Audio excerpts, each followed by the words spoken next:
درود شبیکران به شما عزیزانم. امیدوارم که حالتون خوب باشه و هر ثانیه و هر لحظتون سرشار از نور و عشق و شادی باشه. درود بر شما، خیلی خوش آمدید. زنده باشید. انشالله خداوند مشکلتون رو حل کنه. درود بر شما.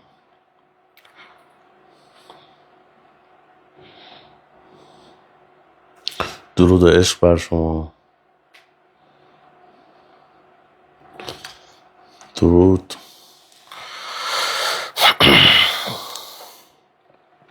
بر شما.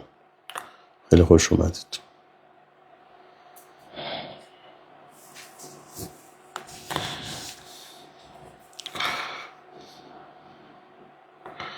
درود بر شما.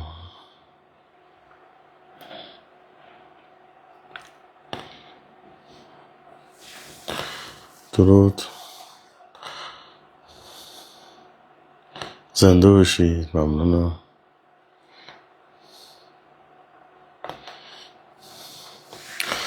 نه، آنفولانزا کسی نمیکشه، نترسید. اونی که میکشه خودمونیم که میترسیم. بله، آنفولانزا کاری نمیتونه بکنه. درود بر شما. برای که آنفولانزات خوب بشه مرتب با خودت بگو که سیستم ایمنی من بی‌نظیره. سیستم ایمنی من بی‌نظیره. بعد ببین چقدر زود خوب بشه. مثلا موقعی که دارید میخوابید یا بین خواب و بیدارید، اینو با خودتون زیاد بگید: سیستم ایمنی من بی‌نظیره. زنده باشید. چشم سومتون باز میشه، ممکنه باز بشه، ممکنه باز نشه. زنده باشید. سپاسگزارم.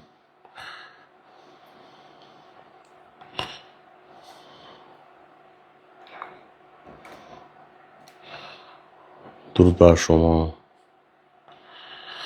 یه مقداری چون نت هم در سراسر کشور یه مقداری به هم ریخته است و حالا شاید اختلال هم شما داشته باشید هم ما داشته باشیم، که تحمل میکنیم دیگه، چاره چیست.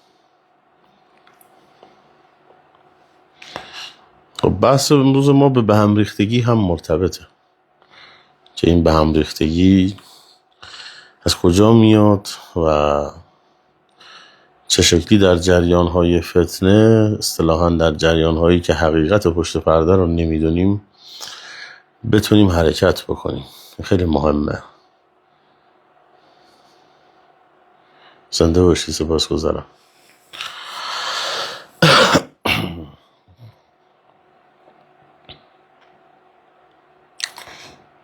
خب،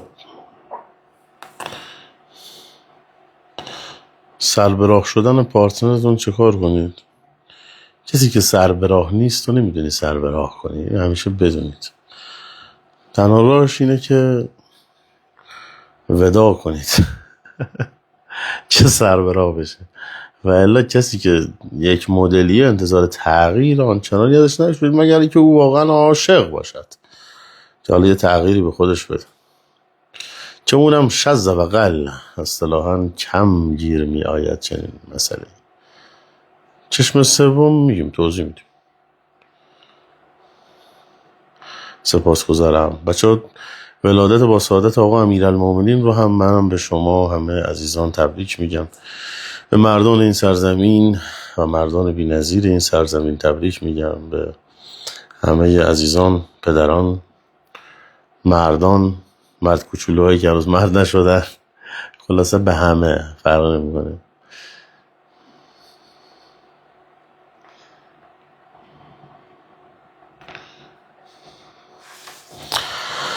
خب، ایراد نداره. کلاس جمعه رو نتونستید بیایید، ضبط شده، گوشش بدید. بچه اون دوره های خودشناسی رو یه استارت خورده دیگه. حالا هر کسی که قسمتش باشه میاد، مشکلی نداره.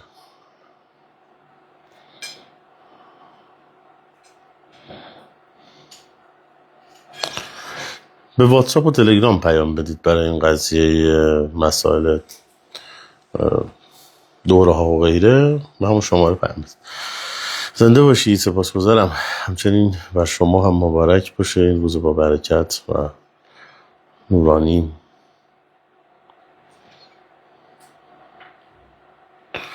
خب شروع کنیم بچه ها، شروع کنیم. آخر لایو انرژی خواهیم داشت، ارسال انرژی خواهیم داشت، جهت و پاکسازی چشم سوم.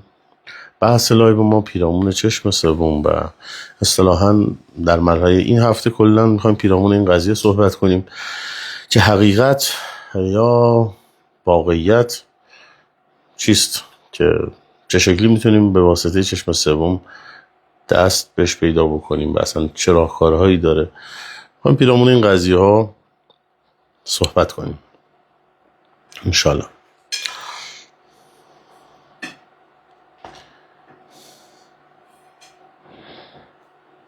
زنده باشد. خب به نام حضرت دوست که هر آنچه داریم جمله از اوست. دوباره درود و دوباره سلام است. پروردگار درخواست میکنیم که آنچه که حق است، حقیقت است، بر قلب‌های ما جاری کند و خودش هم ما رو نسبت به اون عامل بداره. دوستان عزیزم، چشم سوم اصطلاحاً چیست؟ چشم سوم اصطلاحاً یکی از مراکز انرژی بدنه که میتونه لطافتی رو و نوع و سبک انرژی رو و نوع و سبک داده هایی رو فراتر از دو چشم ما و فراتر از 5 حسی که داریم دریافت بکنه، که حالا این داده ها در ابعاد مختلف، ورژن‌های مختلف، لول‌های مختلف هست. از اینکه فرزند بتونه از میزان انرژی فردی احساسات اون رو بفهمی به واسطه چشم سوم، چون مرکز دریافت انرژی ها، تحلیل انرژی ها و بعد پرداخت کردنشون و نتیجه گرفتن که این انرژی ها چه معنی رو دارند. پس یک دریافت در مرحله اول، 2 تحلیلی است که انجام می شود و این تحلیل یک داده ای داره که مجموع انرژی این خانم و این آقا چه اتفاقی داره میفته. ببینید مثلا یک کسی مثلا در ذهن خانی اتفاقی که در ذهن میفته، در مغز میفته، بحث انرژی است که صورت میگیره. در جسمیتش خب یک فعل و انفعالی صورت میگیره، یک پالسای الکتریکی صورت میگیره توی مغز شما و در نهایت یک سطح انرژی دور سر شما رو احاطه میکنه. سطح انرژی یک حاله‌ای داره. وقتی در ذهن خانی شما دریافت میکنی این دیتاهایی که در اون ذهن اون فرد هست رو ابتداعاً شاید فقط دریافت کنی ولی نتونی تحلیل کنی. پس گاهن چشم سوم فقط ممکنه بتونه تحلیل کنه، اگر سالم باشه میتونه بگیره، دریافت کنه و بعد تحلیل کنه و بعد ارائه بده، بگه این معنیش این میشه، یا این آقا داره به این فکر میکنه، یا این خانم داره به این فکر میکنه، یا این مسئله واقعی اینه، پشت پرده این داستان اینه. بس تحلیل کردن بخشی از ماجراست. و همچنین فردی که در اصطلاح چاکرای آجنا یا چاکرای چشم سوم که غده متعلقه بهش که درون مغز قرار داره و بین 2 نیمکره سمت چپ و راست هست، غده پینئال هست، غده ای است که با ترشح کردن میتونه یک تعادل عجیبی رو بین 2 نیمکره سمت چپ و راست مغز ایجاد کنه. وقتی تعادل بین این 2 نیمکره که نیمکره احساسی و نیمکره منطقی است صورت میگیره، فرد در حالت متعادلی از احساس و منطق میتونه قرار بگیره. پس اینجا اگر قوی شد، کنترل تو از لحاظ مغزی بر احساسات و افکارت بسیار قوی میشه. یعنی میتونی چی کار بکنی؟ میتونی جلوگیری کنی از میل‌ها و طلب‌های الکی خودت، یا اینکه میتونی یک میل و طلب اضافه‌ای رو داشته باشی. میتونی قدرت کنترل کردن این احساسات و افکار رو بیشتر دست خودت بگیری. چرا؟ چون اینجا اون تعادله میتونه صورت بگیره و این تعادل که صورت گرفت، غلبه تو و آرامش تو نسبت به این احساسات و افکار بیشتر میشه. احساسات و افکار چیزایی هم که تو رو به هر سمتی که بخوان میکشونن و در نهایت تو همیشه در یک هیاهو به سر میبری. ولی وقتی اینها یک مقداری متعادل شد و فرکانس هاشون نزدیک همدیگه شد، سطح میزان اطلاعات درون مغز، تحلیلش یه مقداری کمتر شد، دریافتش بیشتر شد. دریافت بیشتر شد.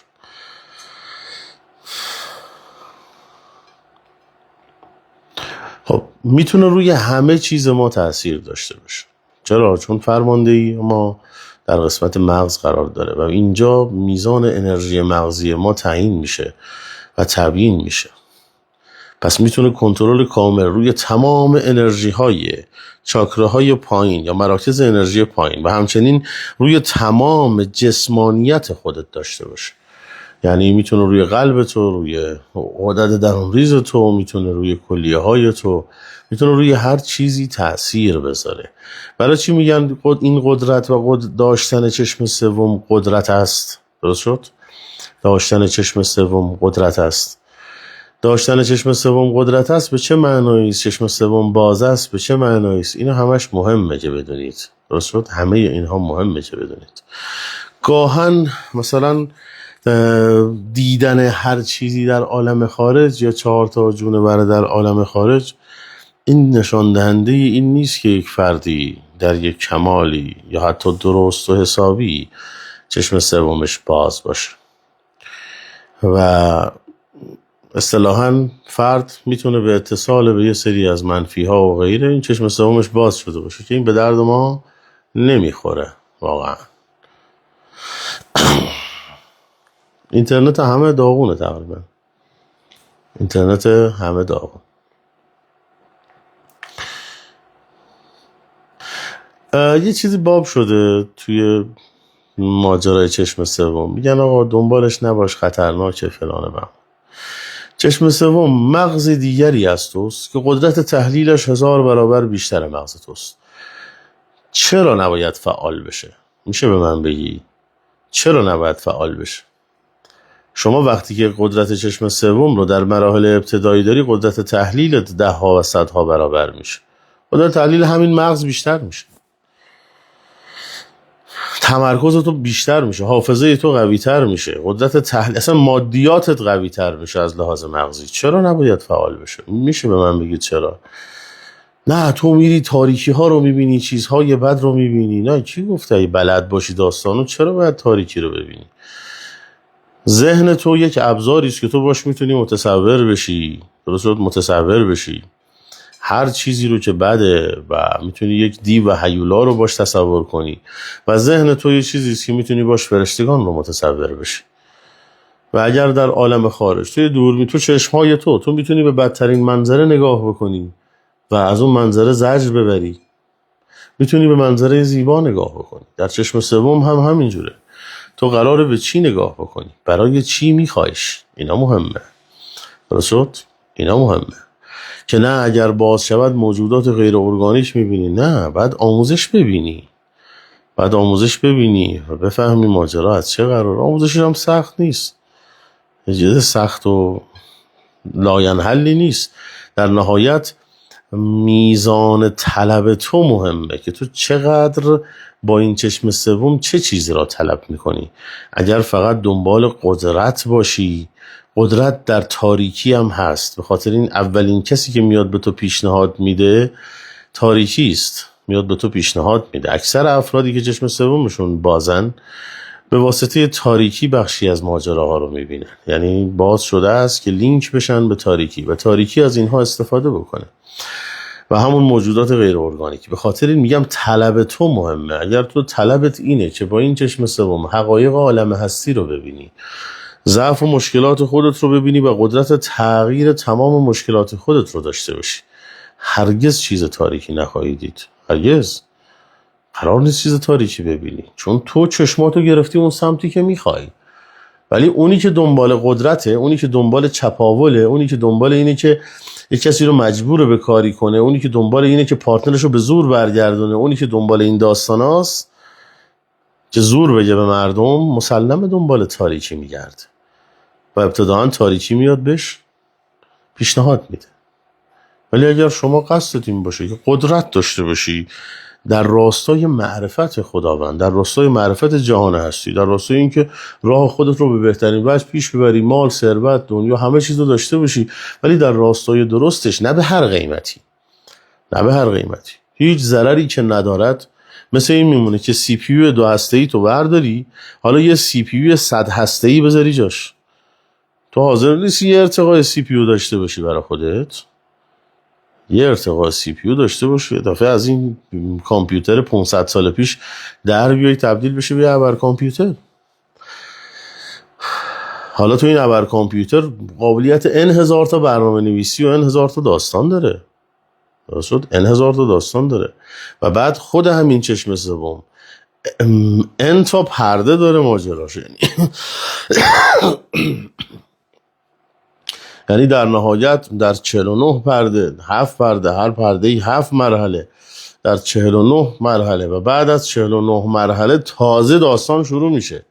یعنی اگر 49 مرحله از چشم سوم تو باز شد، تازه ابزار آماده است و از اونجا به بعد چه مقدار به تو اجازه میدهند که در کائنات حرکت کنی و اسرار عالم رو بهت نشون بدن. تا چه مقدار بهت اجازه میدن؟ محرم بودن در عالم هستی اونجا دیگه، اونجا تا 72 اسم که یک اسم که اصطلاحاً 71 مجموع میشه، که یکیش مختص به ذات احدیته که هرگز کسی نمیتونه بهش دست پیدا کنه، که 71 مقام و رتبه است که اونجا باید تازه بفهمی چه هر مقام و رتبه‌ای هزاران هزار بود و هزاران هزار داستان داخلش نهفته است. دیگه اونجا تو اگر این رو بهت دادن، تو اینجا الان من 2 تا چشم بهت دادن، مثال میزنم، با این 2 تا چشم تو میری شروع میکنی مردم رو میگیری، همه رو میکشی. یه جایی چشماتو ازت میگیرن، سرتو میبرن یا کورت میکنن. یعنی اگه کور باشه نمیتونه آدما رو بکشه، نمیتونه بشناسه آدما رو، نمیتونه بدونه آدما کجان. مثال دارم میزنم، توش مناقشه هستن. درست شد؟ توش مناقشه هست. و اونجا هم همین داستانه. تو ابزاری است به تو داده می شود که با این ابزار تحلیل ها 1000 برابر ساخت و ساز، خلق کردن، تغییر در عالم تکوین، تغییر دادن عناصر، حتی مجبور کردن آدم ها و 1000 کار دیگه میشه باش انجام داد. ولی تو چه بخشی را انتخاب میکنی و در چه لولی میمونی و وارد تاریکی میشی، محرم اسرار پروردگار میشی، محرم جهان خلقت میشی، مطابق جهان خلقت حرکت میکنی. خب جهان خلقت هی تو رو بالا میبره، پروردگار تو رو بالا میبره و حقایق عالم هستی رو تا خود بدو خلقت به تو نشون میده. میره روح تو میبینی که کجا درست شد و چی شد و اولین باری که حس وجودیت رو با خدا احساس کردی در چه لحظه ای بود و چه فیض و چه لذتی میبری. اولین لحظه ای که تو خدا را حس کردی کی بود؟ اولین لحظه ای که جهان را با روحت حس کردی کی بود؟ قبل از آن که این روح با این جسم آمیخته شود. و برسی اونجا رو ببینی اصلا این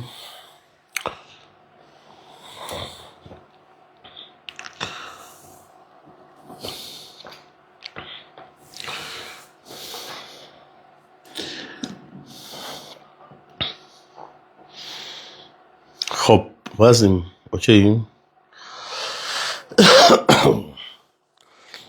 حالا تازه مراتب رو ببینی. مراتب خب لول بندی است. حالا لول بندی ها رو خواهیم گفت. اولین لول بندی که تو برات ایجاد میشه حس کردن ماجراست. که ما حالا تو دوره خودشناسی هم که شروع کردیم دیگه، بچه‌ها رو از اول داریم شروع میکنیم باشون کار کردن و احتمالاً شاید زمان ببره، 1 سال بره، بیشتر هم زمان ببره دیگه. افراد خاصی توش هستن چه انشالله اونجا داریم با هم دیگه جلو میریم. و غیر از اون اصل ماجرای پیدا کردن این ابزار به چه صورت؟ حالا تو این ابزار رو پیدا کردی، گفتیم با چه کاری میتونی انجام بدی؟ همه کار. ولی در مراحل اولیه پلکانی قرار ابزار برای تو پیشرفت کنه. اگر تو گیر کردی در این که ببینی فلانی داره به دروغ میگه یا راست میگه، در نهایت ازش مرتب در این راستا استفاده کردی، به تبع وقتی چشم تو بر جزئیات حقیر عالم هستی مثل راست گفتن یا دروغ گفتن کسی بسته شده، خیره شده است، به همون مقدار چشم تو از حقایق واقعی عالم هستی که این عالم چه قوانینی دارد و چه می شود بکنی و چه قدرت هایی درون این عالم هست، همون مقدار چشمت از اون بر بسته میشه. همون مقدار بس. به خاطر شما انبیا، اولیا، عرفا رو نمیبینید که در مسائل روزمرهشون از چشم سوم استفاده کنن، نمیبینید که بیان بگن پشت دیوار چیه، الا موارد خاصی که دلالت بر یه چیزی یا بخوان درسی رو به کسی بدن. درست شد؟ من تجربه کردم، اونا رو دیدم. خب الا عوالم خاصی، یه جای خاصی که مثلا اون عارفه بخواد یه چیزی رو بگه به یه کسی و الان نمیاد مثلا بشینه بگه که خب تو داری به این فکر میکنی، نه تو داری به اون فکر میکنی، تو نه اگر تو چشم سوم داری چرا فرانی رفیقت بود گولت زد پولاتو برد؟ اگر تو چشم سوم داری چرا فلانی اومد تو زندگیت اینجوری کرد اونجوری کرد؟ قرار نیست برای کار سخیف از چشم سوم استفاده بکنی. کما اینکه هیچ پیامبری و هیچ امامی هیچ کدوم از اینا استفاده نکرد. درست، هیچ کدوم از اینا استفاده نکرد، هیچ عارفی از اینا استفاده نکرد آنچنان. فردا شب انشالله اسکن داریم بچه، فردا شب اسکن رو باز داریم، 4 نفر 5 نفر حالا تا 7-8 نفر برسیم فردا اسکن رو میکنیم، اسکن رو انجام میدیم براتون.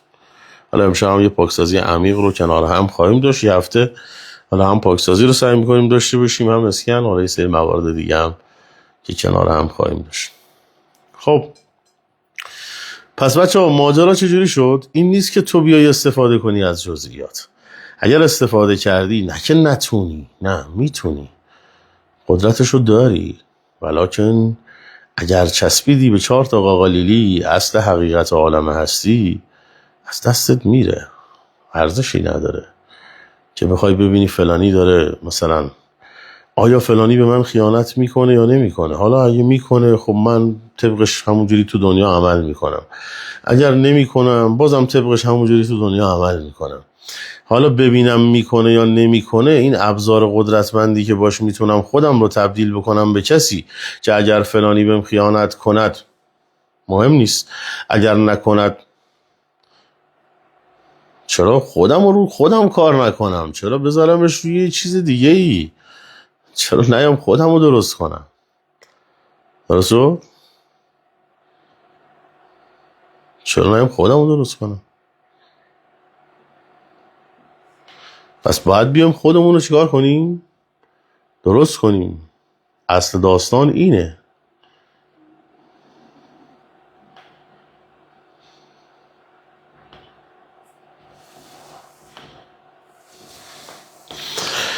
خب پس چشم سوم بچه، آیا چند تا سوال، آیا چشم سوم چیز خطرناکی است؟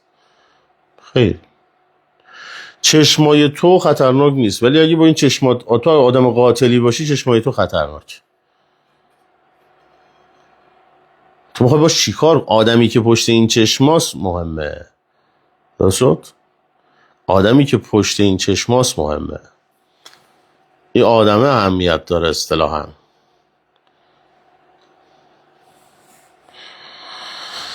خب پس این شد اصل ماجرا. آیا چشم سوم خطرناک است یا خیر؟ خیر خطرناک نیست. آیا چیز دستیافتنی است و مثلا اتفاق میفته برای هر آدمی یا نه؟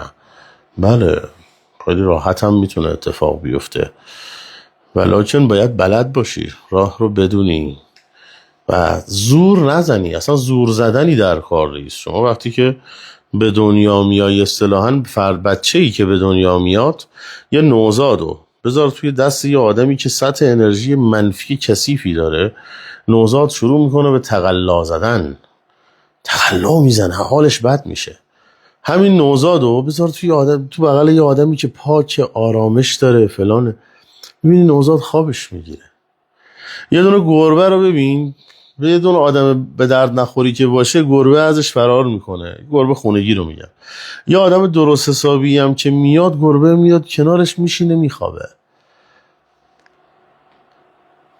بچه‌ای که از بعد به تولد به دنیا اومد، از بعد به تولد حس میکرد حقیقت عالم معنا رو، میفهمید. وقتی که شروع کرد به لمس کردن و شروع کرد از 5 تا حسش استفاده کردن، اون زمان بود که بهش گفتن همین 5 تا حس رو تو داری، اون چیزی که داری حسش میکنی دیگه مهم نیست و حس ششم تو یا چشم سوم تو رو ازت گرفتن.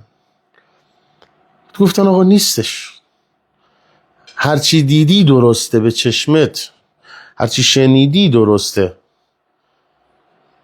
بچه قشنگ حس رو میگیره. ما هممون داشتیم، مثلا این چیز عجیب و غریبی نبوده که بگیم حالا او چشم سو حالا باید یه کارهای عجیب و غریبی فلان. نه، اینجوری نیست. زنده باشه سپاسگزارم. نیاز به کار عجیب و غریبی نیست، حالا چه نیاز به شناخت خودت هست، نیاز به خالی کردن خودت از اون چیزایی هست که تلمبار شده درونت و نمیذاره انرژی، نور، برکت، حال خوب توی بدنت حرکت بکنه و اینا گیر کرده. بدنت وجودت احساس آرامش نداره. اگر احساس آرامش داشت میشنیدی آنچه که باید بشنوی، میدیدی آنچه که باید ببینی، حقایق برات باز میشد، مطالب برات باز میشد، خیلی چیزا رو میفهمیدی.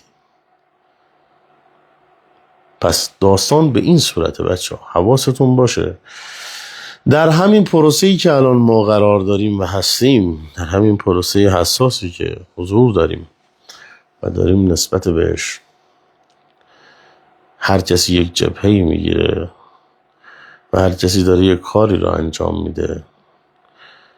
من نمیخوام خیلی واردش بشم، وضعیت مملکتمون رو میگم. توی وضعیت مملکت ما یک مقداری تحلیل مغزی داشته باشید.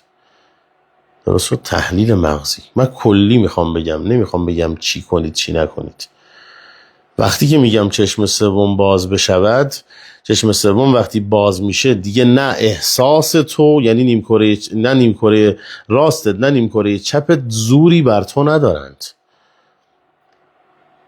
احساس نمیتونه تو رو بکشونه به یه سمتی ببره که تو بعد بفهمی یه اشتباه کردی. یه زمانی احساس تو رو میکشونه میری به فلانی رأی میدی، 4 تا کلیپ میبینی، 4 تا بازیگر، 4 تا فلان میان میشینن صحبت میکنن، ولیکن چون که تو در تعادل مغزی، ما هممون قرار نداریم، 99% مردم جهان عدم این تعادل رو دارن، به خاطر این برده احساسات و برده شو و تبلیغات هستند. خوب گوش بده چی دارم بهت میگم امشب. حرفایی که دارم بهت میزنم با حرفایی که جای دیگه داری میشنوی خیلی فرق میکنه و دارم اصل داستانو بهت میگم. نمیگم چپ، نمیگم راست، نمیگم هیچی، میگم خیلی راحت گول میخوری، خیلی راحت تو همه چی. بحث من سر اون شعوریست که باید ایجاد بشه. درست شد؟ شعوریست که باید ایجاد بشه و این شعور برای تمام جهانیان باید ایجاد بشه، نه این که مثلا بحث ما سر ایران فقط باشه. الان ایران ما توی وضعیتی قرار گرفته که حالا یک وضعیتی است که وضعیت شاید جالبی نیست، وضعیت جالبی نیست، نه اینکه حالا وضعیت خیلی بحرانی است هم نه، ولیکن بالاخره مشکلاتی هست، ما هممون میدونیم، هممون هم باش درگیریم. ولی داستان چیه؟ داستان کجاست؟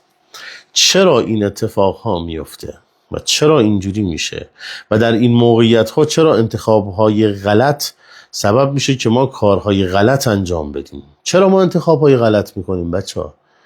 چرا ما غلط میکنیم؟ اینجوری بگم چرا ما غلط میکنیم؟ چون یه دفعه احساساتی میشیم میریم داخل یه داستانی. چی شد؟ یه کلیپی گذاشتن، یه آهنگ گذاشتن، حالا سیر گنگو، حالا شینگل بنگو، بعد طرف مثلا قمه گرفته دستش، ما هم میریم تو خیابون. بابا اگه میخوای بری تو خیابون، میخوای با احساس اینجوری، این راهش. یا این دفعه مثلا یه داستان مثال دارم میزنم، بحث من این نیست که رفتن تو خیابون یا نرفتن تو خیابون یعنی چی.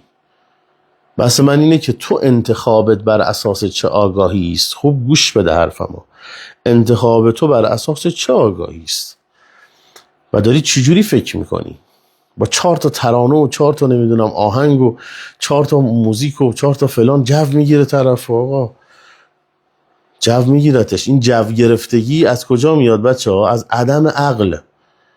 عقل چه زمانی شروع میکنه به شکل گرفتن عزیز دلم؟ زمانی که این دو نیمکره چپ و راست تو در یک حالت تعادلی داره. یعنی هر اتفاقی که افتاد اول یه مکس کنی بگی خب حالا استیل جنگو، حالا قمه جنگو، حالا خب باشه مثلا انتخاب پشتش چه ایدئولوژی است، چه میشود؟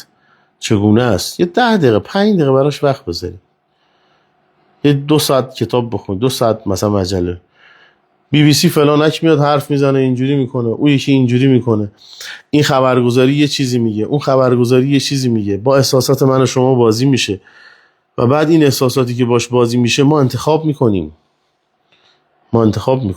و متاسفانه وارد میشیم. باید حواسمون باشه. من بحثم این نیست که چه کاری خطاست چه کاری خطا نیست، بحثم سر این نیست اونایی که میرن خطا میکنن کی نمیره خطا نمیکنه. تو نمیدونی مثلا حالا اون کسی که رفته چیه حالا روزش، به چه حال روزی افتاده که رفته، ولی داره چی کار میکنه، ثمرش چیه، کجا میخواد بره، ته داستان چی میشه، فکر کرده نکرده، بر اساس احساساتش رفته، بر اساس چی رفته.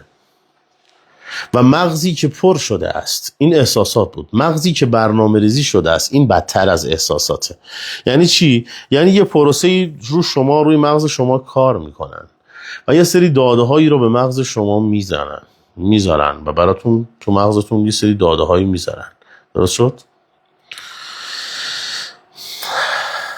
خب یه سری داده هایی توی ذهن من و شما میذارن به حسب تبلیغات فلان هر چه که هست. ما به حسب این داده ها انتخابمون معلومه که چه اتفاقی میفته. یعنی واقعا این دیگه داره من اذیت میکنه. من تا حالا حرف اینجوری نزدم ولی این دیگه واقعا داره من اذیت میکنه. یعنی واقعا نمیدونید همیشه دلار 70% میره بالا بعد دوباره 30% میاد پایین و تثبیت میشه و شما حد فاصل پول این دلارها رو برمیگردید. این دیگه که تابلوه دیگه. 10,000 بار این اتفاق باید بیفته که اینو بدونیم. اینو دیگه ما نمیدونیم. یعنی واقعا دیگه منی که دوستان تو اقتصادم نیستم این وضعیت رو میدونم دیگه. درسته؟ منی که تو اقتصادم نیستم این وضعیت میدونم. اینو باید بفهمیم دیگه، بدونیم. دلار میره بالا همه میرن دلار میخرن، بعد دوباره میاد پایین همه میرن میفروشن. آفرین، دست شما در نکنه. چرا؟ چون جو ایجاد شد. بس من حالا اصلا نه سر دلار نه سر هیچی، سر عدم جوزدگی است. زندگی من و شما رو جوزدگی بیچاره میکنه. جوزدگی یعنی عدم تفکر، تعقل عمیق و دیدن واقعیت پشت پرده. واقعیت پشت پرده الزاما شهود نیست. چشم سوم الزاما فقط فایدهش شهود نیست. چشم سوم فایدهش اینه که احساسات و افکار تو رو یه جوری کنترل بکنه یا متعادلشون بکنه و تو به عقلانیت گوش بده، به عقلانیت برسی. وقتی به عقلانیت رسیدی تصمیمات تو بالاخره دقیق تر میشه. نمیگم اشتباه نمی کنی ولی کمتر اشتباه میکنی و چوب اشتباه هامونو ما داریم میخوریم صبح تا شب. چیز واضحیه. اصلا رسانه نگاه کردن کلان کار اشتباهی است، چه اینوری چه اونوری. رسانه، چون هیچ رسانه بی‌طرف نیست. خب این واضحه. یعنی اینو نمیدونید که هیچ رسانه بی‌طرف نیست؟ واقعا فکر میکنید رسانه‌ای هست در جهان هستی که بی‌طرف باشه؟ یعنی این واقعا معقوله؟ اصلا امکان داره چنین چیزی که رسانه‌ای بی‌طرف باشه؟ اصلا ما نداریم رسانه‌ای بی‌طرف. کار رسانه هزینه‌ای که داره میکنه برای یه چیزی که پخش بکنه، هدفی پشتشه. محض رضای خدا که ماهی نمیگیره که بابا، محض رضای خدا گربه که موش نمیگیره که، اینجوری که نیست. قشنگ مشخصه. حالا دیگه نمیخوام وارد این داستان برم.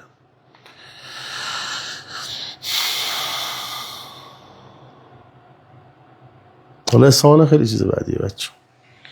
هم در همین حد گفتم ربطش به ماجرای چشم سوم چیست؟ چشم سوم بچه یه تعویض سی پی یو، یه ارتقاه. اینقدر اول متافیزیکیش نکنید ابتدای کار که من جن میبینم. بابا وقتی که همشو میبری تو اون وادی بعد با خودت میگی خب حالا مثلا من دیدمم، مثلا مثال میزنم، اگر چشم سوم فقط فایدهش اینه، خب من الان دیدم که فرشته ها مثلا یکی 6 تا بال داره یکیش 10 تا دماغ داره. آفرین. خب این چه چیزی رو از تو برای تو ایجاد کرد؟ در ارتقاء فردی تو چی رو برد بالا؟ بله بخشش اینه که تو میفهمی که این جهان عظمت بیشتری دارد و خالق او خب عظمت بیشتری دارد. این که دیدنش خیلی فضیلتی نیست، دیدنش خیلی فضیلتی نیست، درسته؟ دیدنش واقعا فضیلتی نیست. بچه من دارم میگم بازم بحث من در هیچ جناحی نیست، صرفا در عقلانیت محضه، در هیچ جناحی نیست. ما اگر بخوام جناح بگیرم، جناحم جناح وطنمه به هر قیمتی. حالا که جناح بخوام بگیرم، جناحم وطنمه و وطنم در مقابل اجنبی هر جوری که میخواد باشه با پوست و گوشت و استخون، فرق نمیکنه. حالا ولش کن. حالا جدی فرشته 6 دماغه هم پر. حالا بگذاریم چه خواستم بگم. دیدن اینها خیلی فایده نداره بچه. ارتقایی که به تو میده چیه؟ درست؟ ارتقایی که به تو میده چیه؟ آیا ارتقای فردی روی جسم من تاثیر، اصلا کندلینی که ایجاد میشه، بابا هر چی اتفاقی که توی چاکراهای تو میفته، توی مراکز انرژی تو میفته، هر مرکز انرژی بخشی از فیزیک تو رو در بر داره. بابا فیزیک تو رو در بر داره. چه بخشی از مراکز انرژی فیزیک مغز رو در بر داره؟ چشم سوم فیزیک مغز رو دو طرف نیمکره چپ و راست دستشه. خب پس ارتقا یعنی ارتقا مغزی. ما میخوایم یه ارتقا مغزی داشته باشیم، ارتقا عقلی داشته باشیم. فقط مسائل الان چیزی که تو این اینستاگرام و اینا باب شده، چشم سوم رو یک امری ابتداعا فقط میدونن در مسائل ماورایی. حالا تو اینجوری میکنی اینجوری نور بنفش میاد از سرت. اینا همه هست، ما اینا دیدیم. خب ولی اصل داستان عقلانیته که ایجاد میشه. اصل داستان عقلانیت. و اگر همه مردم جهان در این عقلانیت رو بفهمن، هیچ کدوم از مردم جهان برده کسی نمیشن. هیچ کدوم از مردم جهان کم نمیارن در کار کردن، کم نمیارن در ایده پردازی، کم نمیارن در حرکت کردن، کم نمیارن. چون سی پی یو 2 هسته‌ای بوده تا قبلا، الان 10 هسته‌ای شده. یه ارتقا پیدا شد. یه ارتقا که پیدا شد چی میشه؟ درسته؟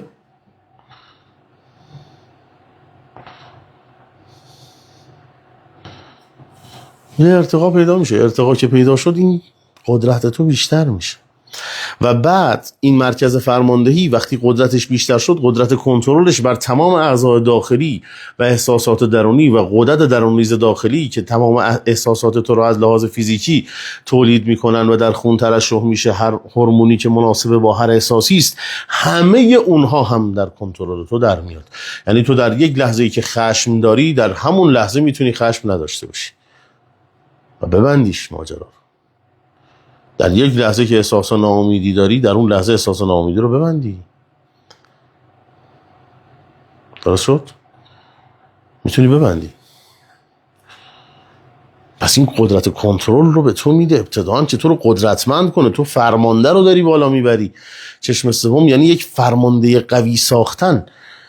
و این فرمانده قوی کارش اینه که تمام اعضای داخلی بدن از اینجا به پایین، یعنی تمام بدن تو سربازان او هستن. سربازان تو هستن، همشون سربازان اینن. تو اینو درست بکن، قویش بکن که سربازها رو بتونی ادب کنی، بالا پایین کنی، تغییر بدی. همه این کارا رو باش انجام بدی. پس خلاصه بگم بریم یه انرژی با هم دیگه داشته باشیم.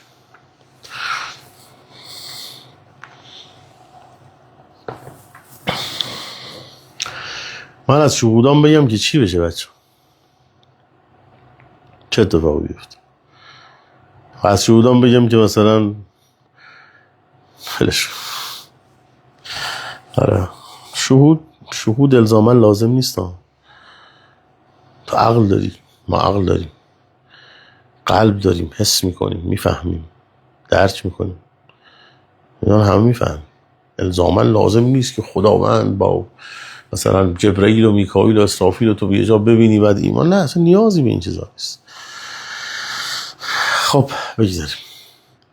خلاصه یه بحث رو بچه ها به شما بگم. چشم سوم چیست؟ چشم سوم مرکز انرژی است که تمام مغز تو رو، بخش احساسات تو رو، بخش افکار تو رو، بخش تحلیل احساسات، تحلیل افکار تو، تحلیل انرژی هایی که از بیرون به درون تو میان، تحلیل انرژی هایی که در بیرون تو هستند. یعنی تو اگر نگاه بکنی و این گل رو نگاه کنی یا این آدم رو نگاه بکنی و انرژی هاش رو بخوای تحلیل بکنی و بعد تمام ذات درونیش رو، مسائلش رو، مشکلاتش رو، بیماریاش رو و اینا رو بتونی ببینی، میتونی ببینی. خب میتونی ببینی. حالا اگر یک مجموعه رو نگاه بکنی چی؟ یعنی مجموعه چیست؟ یعنی که مثلا تو بیا یک کشور رو نگاه بکنی و این کشورشون در چشم سوم، در دو چشم تو به صورت خطی است. یعنی تو اگر اینجا را دیدی دیگر اینجا را نمیبینی، یا نهایتا تو از اینجا میبینی تا اینجا. خب از اینجا میبینی تا اینجا، دیگه این خط کناریش رو نمیبینی. و با دو چشم تو میتونی یک خط مستقیمی رو در یک زاویه‌ای ببینی و این به صورت طولی اتفاق میفته. ولیکن در چشم سوم تو به صورت چی؟ به صورت تسلط از بالا، یعنی از بالا قضیه رو نگاه میکنی. از بالا قضیه رو نگاه کردن به تعبیری است، کنایه‌ای است از کلی نگری. تو میتونی به صورت کلی نگری، درست شد؟ کلی نگری یعنی به این اولا این قدرت تحلیل باید در مغز ایجاد بشه که بخشی از این قدرت تحلیل رو کندلینی یا ایجاد ارتعاش درونی و تعادل و هارمونی چاکراها ایجاد میکنه. اینا کلی بحث داره، یه هفته با هم دیگه میخوایم بحثشون کنیم، خیلی داستان داره. فعلا فقط جرقه کار رو بهتون گفتم که این جرقه تو ذهنتون باشه تا فردا و پس فردا این 2-3 روز آینده کامل مطلب رو براتون جاش بندازیم قضیهش رو و بفهمید ماجرا از چه قراره. خب بعد مثلا میخوای در مورد ایران بدونی، با چشم سوم میتونی مثلا میگم بیای بخشی رو نگاه بکنی و بعد ببینی این ثمره به کجا میره، چه اتفاقی میفته. ولیکن چون انسان‌ها قابلیت اختیار را دارند، در 15% خلاف ثابت میشود یا 20 تا 30% خلاف ثابت میشود. یعنی چی؟ یعنی آنچه که از آینده میبینی احتمال 30% خلاف را دارد. 70-80% ممکنه درست بشه و اون آینده‌ای باشه که تو میبینی، ولیکن 20% ممکنه نباشه. این اتفاق نیفته.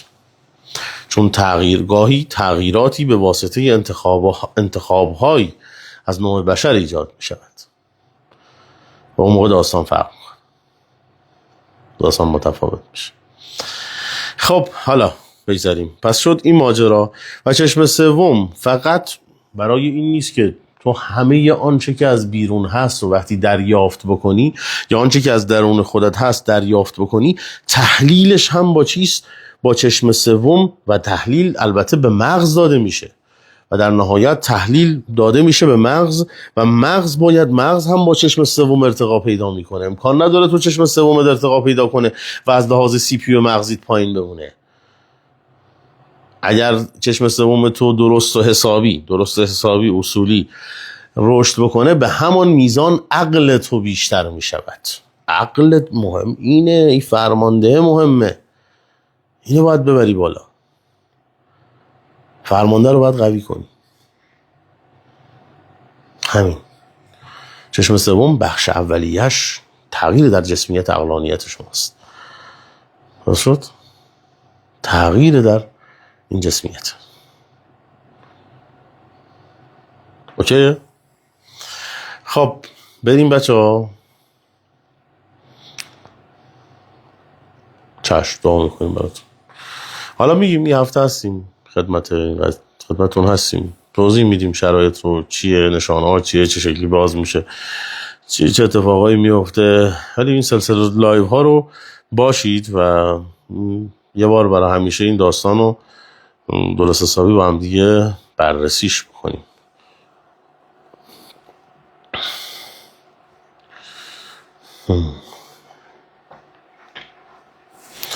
خب بریم.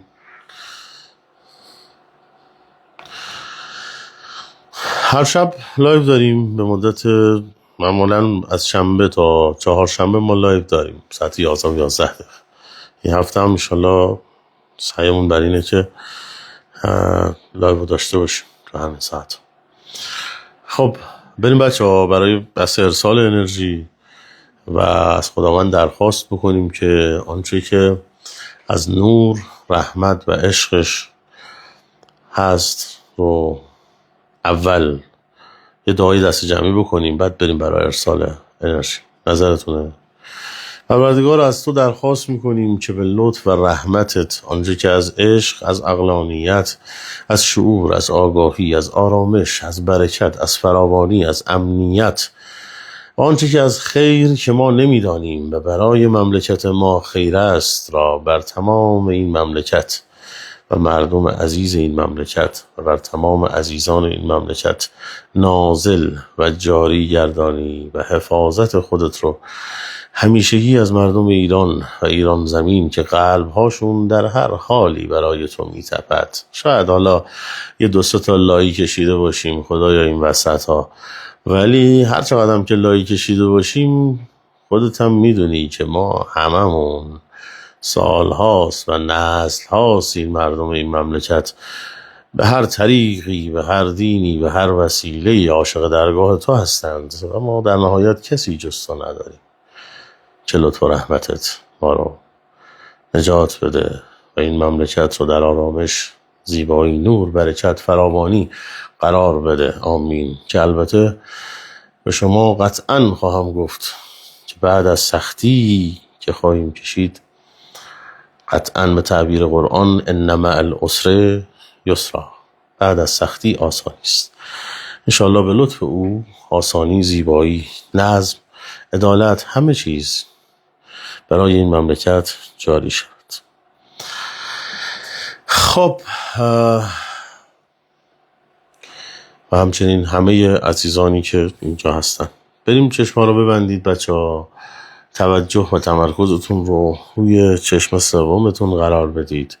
یه مقداری میخوایم در بحث تحلیل عقلی در چشم سوم براتون پاکسازی کنیم، یعنی قدرت تحلیل داده های عقلتون رو یه مقداری بیشتر کنیم.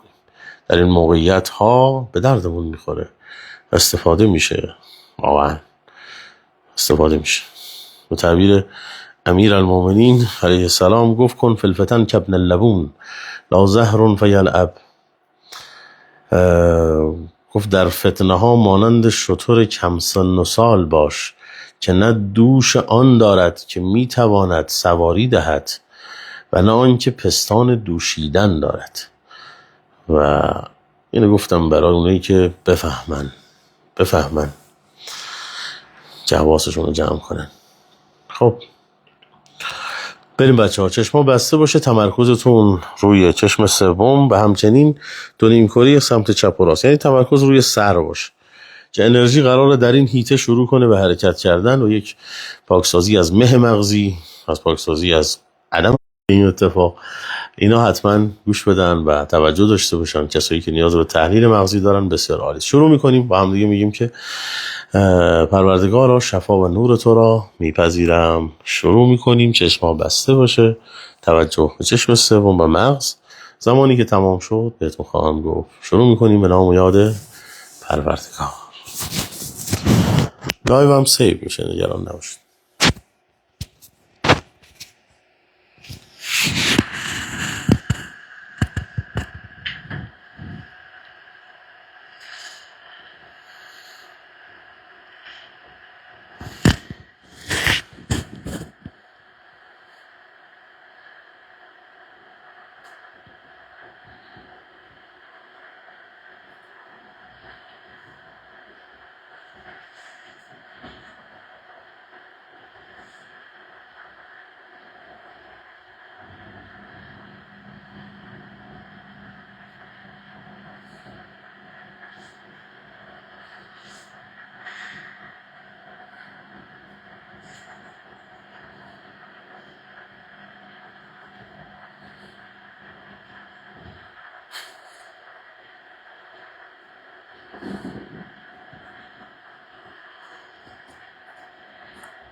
خب شفا و نور باشه براتون دوستان عزیزم.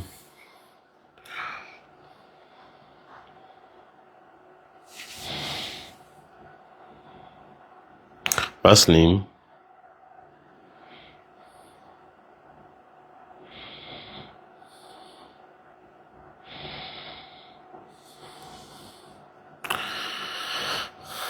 زنده باشین. حالا تجربه خودتونم بچه از دریافت زیر همین پست سعی کنید کامنت کنید و انشالله بچه‌ای هم که به صورت آفلاین ببینن انرژی براشون جاری خواهد شد. فردا هم انشالله ساعت 11 و 11 باز بحثمون رو به همین پیرامون خواهیم داشت. حالا فردا سعی کنیم اسکن هم از بچه‌ها انجام بدیم و چند نفری رو انتخاب کنیم بابت اسکن و اسکن کردن انشالله. زنده باشین. زنده باشین. ایراد نداره. حالا تجربه اولتون بوده صرفا میتونه یه آرامش چند لحظه ای رو بهتون داده باشه. قرار نیست یه اتفاق عجیب و غریبی بیفته. نه، یک آرامش چند لحظه ای، یک خلأ چند لحظه ای، یک رهایی چند لحظه ای هم حتی به اندازه چند ثانیه میتونه کمک کننده باشه و نشون دهنده این باشه که اصطلاحاً یه تأثیر برای شما صورت گرفته. زنده باشید.